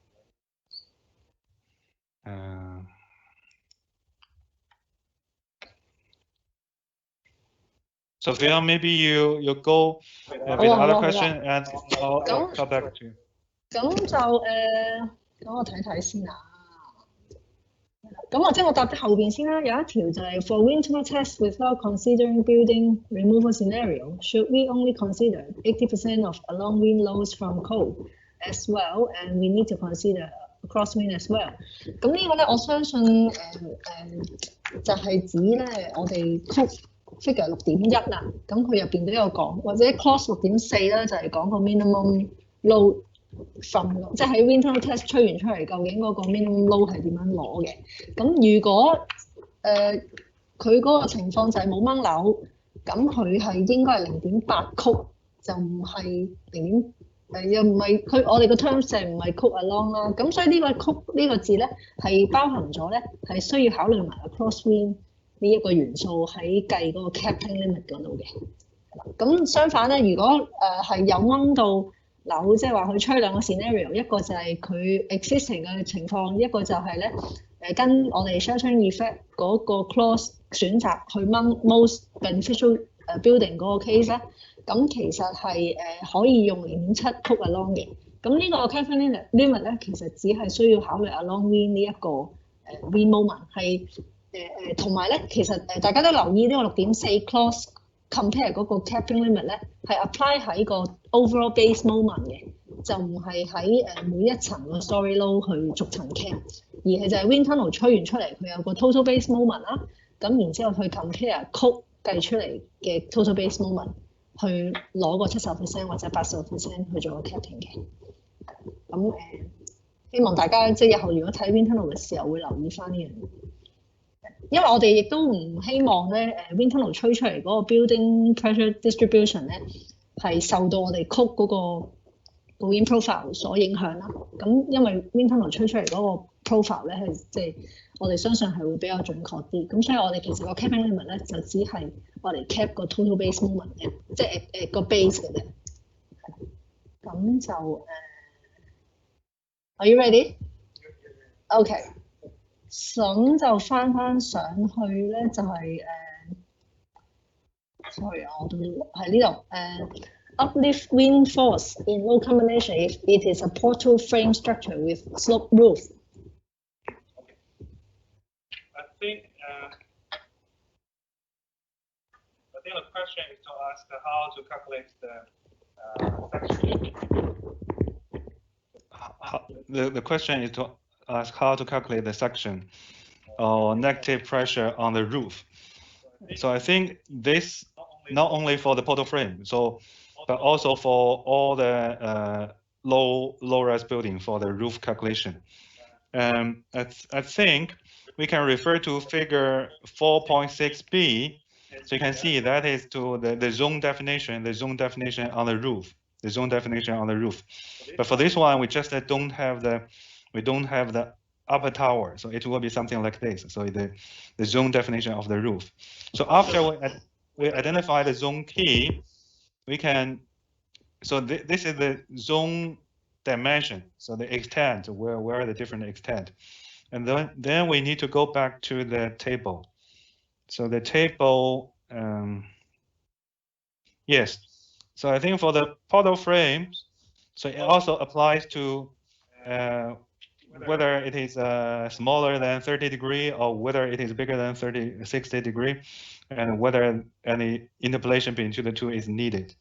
So I think if it is, for example, if it is less than 30 degree, so then what we need to do is just following the zone key, identify the suction zones.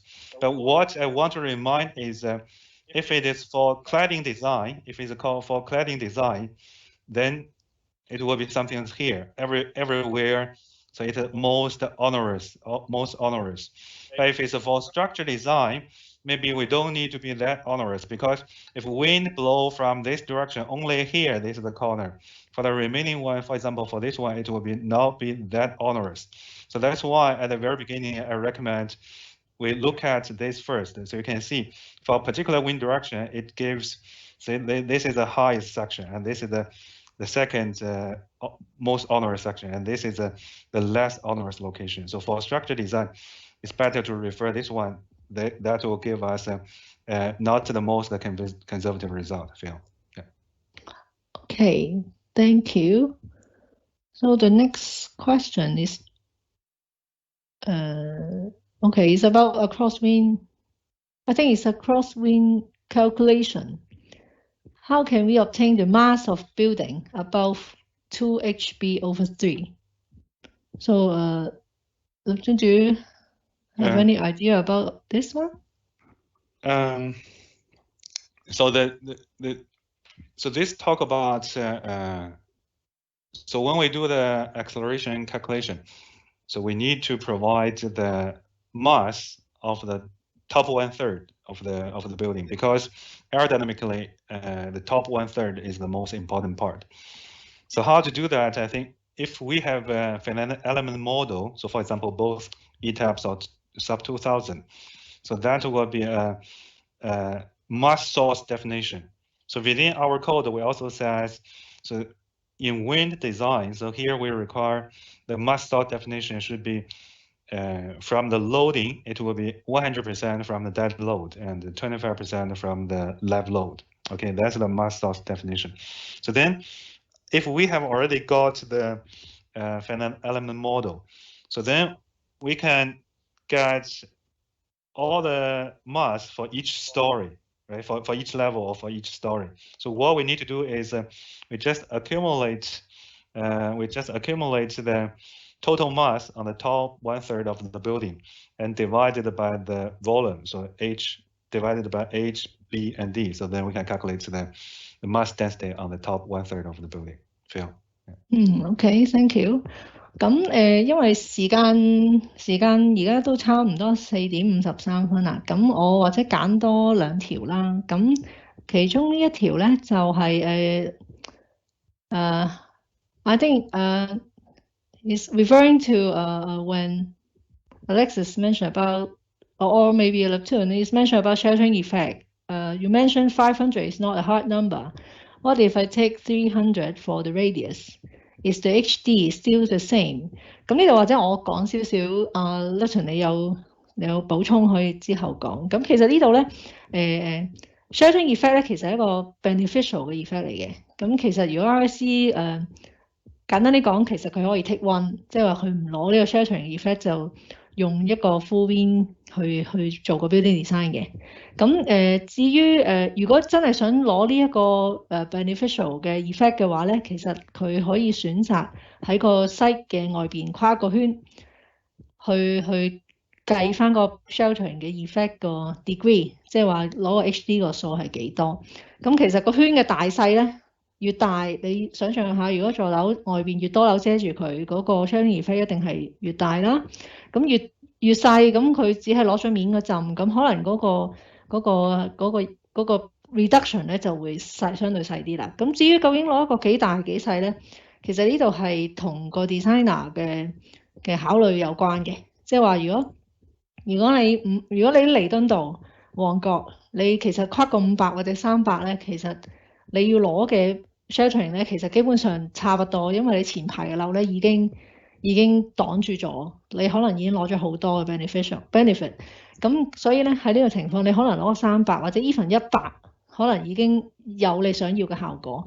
咁你再做500米嘅 radius 嘅時候，其實可能你花嘅功夫好多，但係其實嗰個效果未必係咁大。咁所以呢度咧，其實我哋冇一個硬性嘅規定嘅。咁我哋曲嗰度係有一個距離嘅，就係6個 building height 係啦，6倍嘅 building height。咁但係咧呢度我哋唔係一個即係必然嘅數嘅，即係因為其實我都明白喺計算嘅過程，你個圈越大，你樓越多，其實花功夫亦都好多。咁我哋唔一定係要攞個6H 嘅，其實你攞大啲攞細啲，其實係真係 designer 可以自己考慮。咁如果你覺得你想攞到多啲嘅 benefit， 你就跨個大啲嘅圈去計。咁攞細啲咧，其實亦都我哋冇問題。Even 最直接就係我唔攞 sheltering effect， 咁亦都可以嘅。咁所以呢度咧，大家唔使太即係緊張呢一個數字係啦。咁或者Neptune，if you want 係 any supplement？ Yeah, I think exactly as what Phil mentioned. So if you want to reduce the radius, yes, you will have a smaller sheltering benefit. So it is a compromise. If you draw a bigger circle, then the calculation difficulty will be bigger. If you draw a small circle, yes, it's the calculation will be simple, but the shelter benefit is smaller. Just one thing want to emphasize. So never go beyond 6 times of the total building height, because the formula has been there.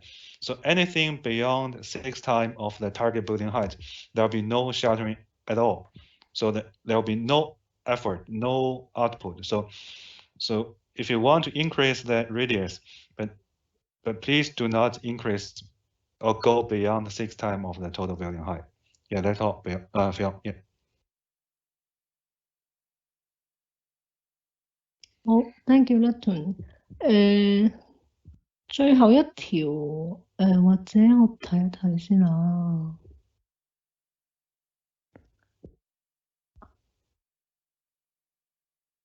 係啦，頭先飛過有一條係 A&A 嘅，或者我呢度我揾唔翻條題目，或者我好簡單講啦。其實就如果 A&A 係加咗一啲 frontal area 嘅話咧，其實係需要根據 APP 117入邊嘅考慮去做嗰邊 design 嘅。咁如果有需要嘅時候咧，其實係即係如果增加個面積係即係如果 extension 好大而令到嗰個 frontal area 係增加多咧，根據APP 117咧，其實係需要用一個prevailing wind code 去做啦。咁所以喺呢個情況，如果大過10%或者個 stiffness 係太大嘅話咧，其實就係都需要跟翻我哋2019 code 去做。咁呢個大家要留意翻。